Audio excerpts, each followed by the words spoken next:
Ayan, magandang araw sa ating mga ka-5 nandyan, saan mang sulok tayo ng Pilipinas. Ayan.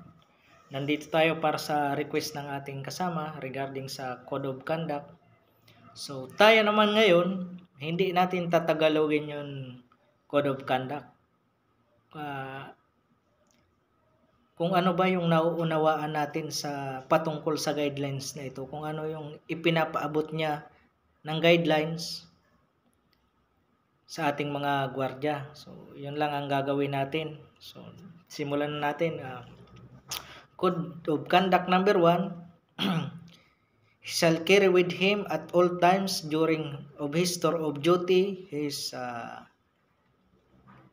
license, identification card, duty detail order with an authority to carry firearms. So, ang ipinapaabot lang naman nito sa atin ay dapat tayo daw kapag tayo ay naka-duty, lagi dapat nating dala ang ating lisensya, agency ID or company ID, yan, duty detail order, at saka yung authorization natin para magbitbit tayo ng ating sidearms or firearms. Ayan. So, 2, Code of Conduct number 2. He shall not use his license in privilege, if any, to the prejudice of the public, the client, or customer in his agency. So, wag nating gagamitin ang ating lisensya para sa ikakapahamak ng ating agency at kliyente. Ayan. So, isang example nito ay yung halimbawa sa kalsada, nahuli tayo ng enforcer tapos matigas pa ang ating ulo. Halimbawa, wala tayong lisensya, ang present natin is security license. Sinabi mo, sir, gwardiya ako ng ganitong agency, tapos dyan ako naka-duty sa establishmento na yan dyan, malapit. Baka pwede nyo po akong palagpasin muna. Baka pwede natin pag-usapan. So, sa mga ganyang way, nagkakaroon ito ng feedback sa ating kliyente at saka sa agency na ganyan pala yung mga gwardiya dyan sa establishmento na yan, mga balatuba. Ganyan pala yung gwardiya ng agency na yan, balatuba. So, yun lang, wag nating gamitin ang ating lisensya para makapag-take advantage sa kapwa. So, yun lang naman. 5.9. Code of Conduct number 3. He shall not engage in any unnecessary conversation with anybody except in the discharge of his duties, or sit down unless required by the nature of his work, and shall at all times keep himself alert during his tour of duty. So, ito lang naman mga ka-5.9, parang 11GO number 7 lang naman to. Huwag tayong maging marites o huwag tayong makikipag-usap kung hindi naman lingid sa ating trabaho yung pag-uusapan. Ayan. So, pinaka-best way dito is huwag tayong maging marites, manatiling alerto pa rin sa ating duty. Ayan. Sa pag-upo-upo naman siguro, depende na lang sa pwesto. May mga pwesto naman kasi na operational, bawal maupo. Pero kung ang pwesto mo naman ay medyo okay, pwede ka naman maupo. Depende to sa pwesto. So, yun lang naman. Number 4, he shall refrain from reading newspaper, magazine, books, etc. while actually performing of his duties. So, parang ito lang naman ang pinapaabot niya sa atin mga ka-5.9 na kapag tayo ay naka-duty, huwag tayo magbabasa ng mga anumang babasahin dyan sa pwesto natin. Kasi tama nga naman, binabayaran nila tayo para mag-monitor. Siyempre, pag nagbabasa tayo, parang hindi na natin nagagampanan yung tungkulin natin na magbantay. So, yun lang namang nice niyang ipaabot niyan. So, number 5, he shall not drink any intoxicating liquor immediately before and during of his tour of duty. So, ito naman, bawal tayo uminom ng alak kapag tayo ay naka-duty or bago mag-duty. So, pwede naman siguro tayo uminom after ng duty natin kasi makakapagpahinga pa tayo nun. Ilaan mo yung 3 hours kapag off-duty ka na sa pag-iinom. Halimbawa, alas 7 ang out mo, alas 8 hanggang alas 10. Alas 10, matulog ka na nun. So, nakapagpahinga ka pa. Basta iwasan lang natin na bago mag-duty tsaka naka-duty na tayo na uminom ng alak. Ayan. Siyempre nga naman paano tayo makapag-perform ng duty kapag hubog tayo or lasing tayo, di ba? Hindi natin magagampanan ng ating tungkulin. Mamaya magkaroon pa ng problema dyan, magmaoy pa ang gwardiya. So, yun yung iniiwasan dyan. So, yun lang. Punta na tayo sa number 6. He shall know the location of the alarm box near his post and sound the alarm in case of fire or disorder. Ito naman, given na to sa ating mga gwardiya. Alam na natin to. Dapat alam natin yung area kung saan nakalagay yung alarm box natin. Siyempre, marunong din tayo operate nito, patunugin or magbigay tayo ng babala sa ating area kung sakaling mayroong sunog o lindol para maiwasan yung aksidente. Yun yung purpose niyan. So, yun lang mga ka-59. Dako na tayo sa 7. He shall know how to operate any fire extinguisher at his post. Given na rin naman to sa ating mga gwardiya kasi tinuturo to sa training na dapat bilang isang gwardiya, alam mo dapat kung paano gamitin ng fire extinguisher dyan sa pwesto mo. So, dako na tayo uli sa number 8. He shall know the location of the telephone and or the telephone number of the police present as well as the telephone numbers of the fire station and the locality.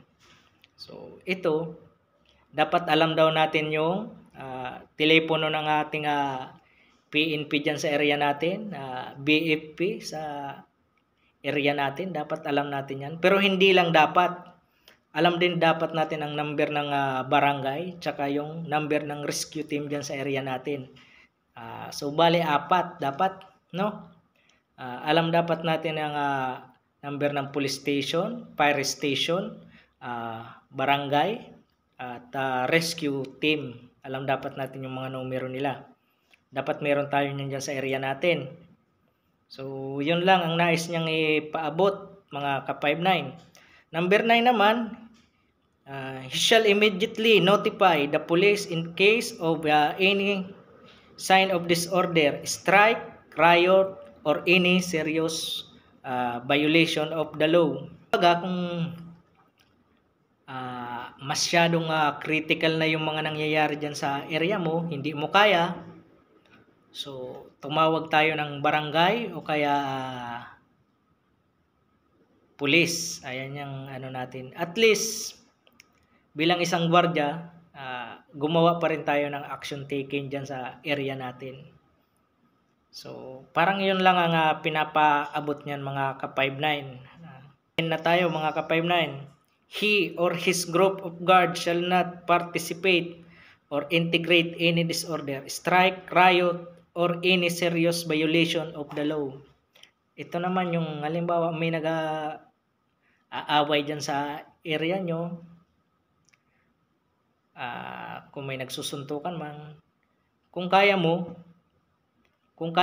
pwede naman yun. Pero pag hindi mo talaga kayang i-control yung sitwasyon, kailangan talaga ng itawag natin sa pulis yan o kaya sa barangay. Kasi mamaya mapahamak pa yung buhay natin, iisa lang ang buhay natin. So, yan lang naman ang pinapahiwatig yan. Huwag tayong ma-involve sa mga ganyang bagay na labag na sa ating batas. Hindi lang siguro sa riot, pati sa mga illegal na gawain, huwag tayong ma-involve sana. O kaya sa illegal na droga. So, yun lang mga ka-59. He shall assist the police in the preservation and maintenance of peace and order and the protection of life and property, having in mind that the nature of his responsibility is similar to that of the latter. Ayan. Kumbaga, tayo mga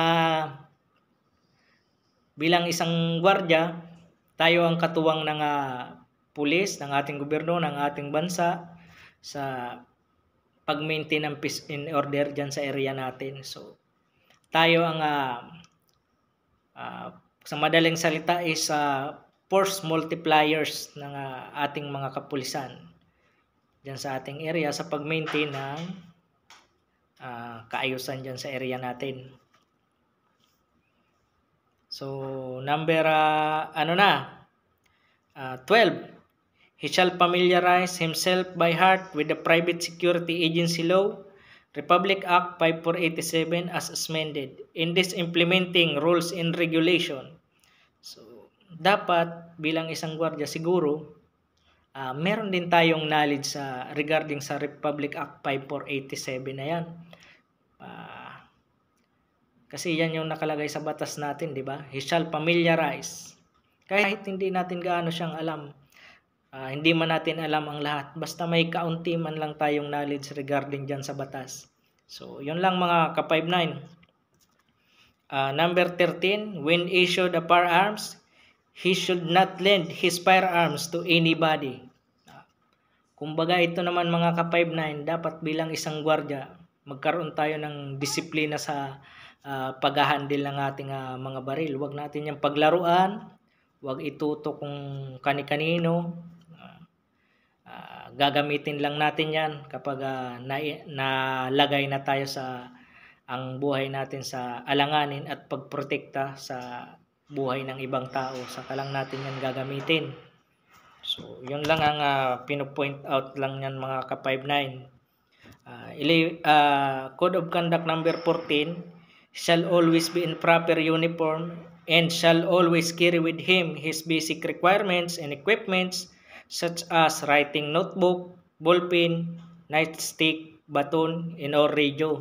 So, kailangan natin to, yung mga basic requirements natin tulad ng flashlight, batuta,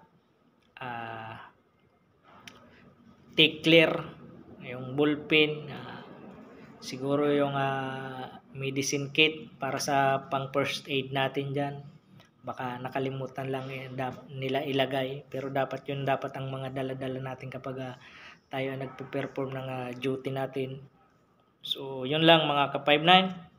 Number 15, shall endeavor at all times to merit and be worthy of the trust and confidence of the agency he represent and the client he serve. So bilang isang gwardiya, magtrabaho tayo ng maayos sa ating mga pwesto.